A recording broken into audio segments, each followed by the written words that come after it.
ادعمونا بلايك للفيديو واشتراك بالقناة، فهذا يدعمنا كثيرا.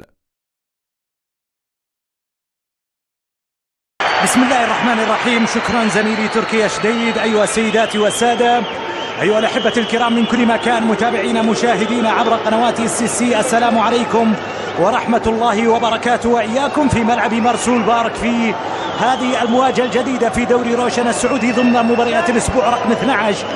الليلة مباراة تأخرت من يوم أمس، وتأخرت أيضا عن بدايتها المقررة في هذا اليوم عند 6 مساء، وذلك بسبب الظروف المناخية. مباراة النصر الطائي المتصدر، النصر الذي يبحث عن تأكيد صدارته، وهو الذي يبتعد عن أقرب المنافسين بنقطة واحدة، يريد الابتعاد ب4 نقاط حينما يلعب من أمام الطائي في هذه المباراة في الجولة رقم 12. لكن على الجانب الآخر الطائي وصل إلى مباراة الليلة في المركز السابع من 11 مباراة. كلام طويل جدا قبل انطلاقة المباراة إلى أن تحققت البداية بالفعل الآن، وبداية نصراوية سريعة معها صافرة مخالفة، ركلة حرة مباشرة، كرة ثابتة في مسافة قريبة، يلعب كرة لكنها في النهاية جاءت في حائط الصد لتعود مرة أخرى نصراوية عرضية بمنطقة الجزاء. تاليسكا بالرأس، لكن الكرة هذه المواجهة مارتينيز يلعب كرة طويلة إلى منطقة الجزاء، مقطوعة مبعدة، ترجع مرة أخرى للنصر.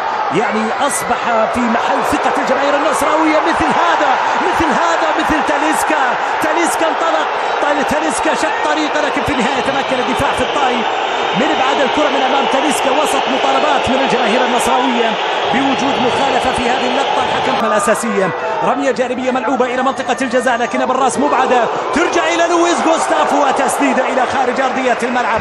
مرت كرة لويس غوستافو في الاحتفاظ بالكرة، عدت للطائي مرتدة في الجهة اليسار، الريرة على الجهة اليسار، الانطلاق، الوصول في منطقة الجزاء،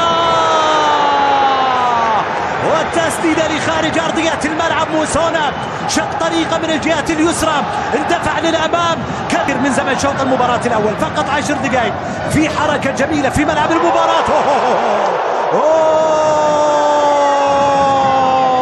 إلى موسونا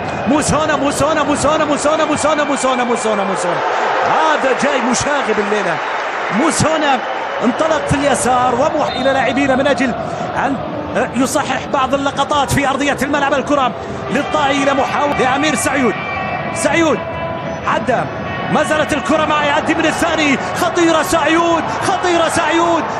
سعيود بعد كل المرور. بولا الكرة تلعب للنصر على الجهة اليسار، التمريرة إلى غوستافو.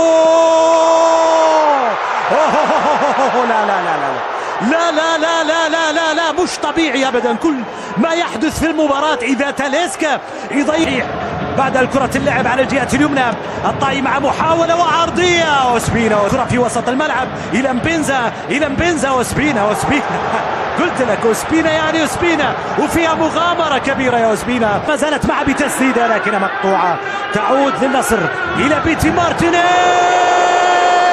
وتسديدة من بيتي إلى خارج أرضية الملعب. الأرجنتيني سدد كرة رائعة، مرة إلى محاولة من النجعي على اليسار، مررت ثم عرضية لم تصل إلى تاليسكا، راحت للخيبري، والتسديدة من عبد الله إلى خارج أرضية الملعب. عبد الله الخيبري تسديدة يسارية مرت إلى ركلة مرمى، تضيع، لعبها إلى غوستافو ثم إلى سلطان الغنام، سلطان من الجهة اليمين، العرضية،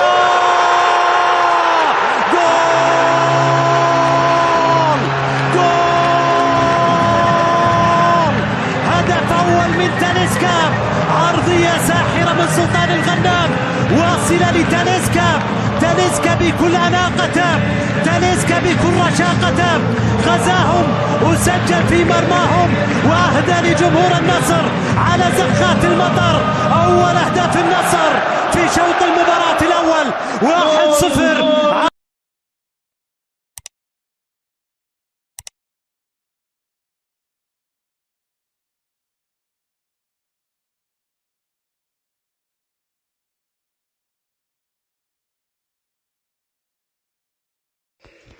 السلام عليكم ورحمة الله وبركاته. النهاردة موعدنا مع فيديو جديد يا جماعة، وحمامة جديدة من حمام الزينة اللي دلوقتي فرض نفسها على السوق.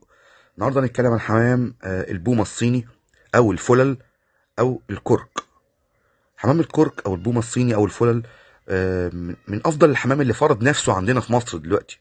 ناس كتير جدا حابه تربيه، ناس كتير جدا حابه يكون عندها جميع الالوان بتاعته. طبعا احنا قلنا قبل كده ان اندر الالوان فيه هو اللون الابيض، يليه الاصفر، وبعد كده كله بقى ايه موجود بعد منه يعني. تمام. لكن الحمامه ديت يا جماعه عليها تقليب ومواصفات، لان احنا شايفين ناس كتير قوي عماله تعرضها، وقلنا مش معنى ان فرد الحمام ناقص شيء يبقى مش ستاندرد او مش بيور، عشان ده معلومه خطا الناس بتبص فيها دلوقتي. لا يا جماعه، فرد الحمام ليه تقليب وليه مواصفات وليه درجات ونقط. فممكن تلاقي منهم مثلا حته الفله فيها صغيره، او ده في مثلا الكرك من تحت مش كامل مثلا. فده كله مش معنى كده ان هو مش فرد حمام ستاندرد او مش فرد حمام اصلي. تمام. لا، بيقلل من سعره. فالحمامه ديت يا جماعه مطلوبه ومحبوبه، وناس كتير جدا نفسها تربيها، فاحنا حبينا نوريها لكم وتمتعوا عينيكم معانا بيها النهارده. والوانها اللون السيلفر واللون الاحمر، مجموعه كامله متكامله من طيور احمد ابو هاجر.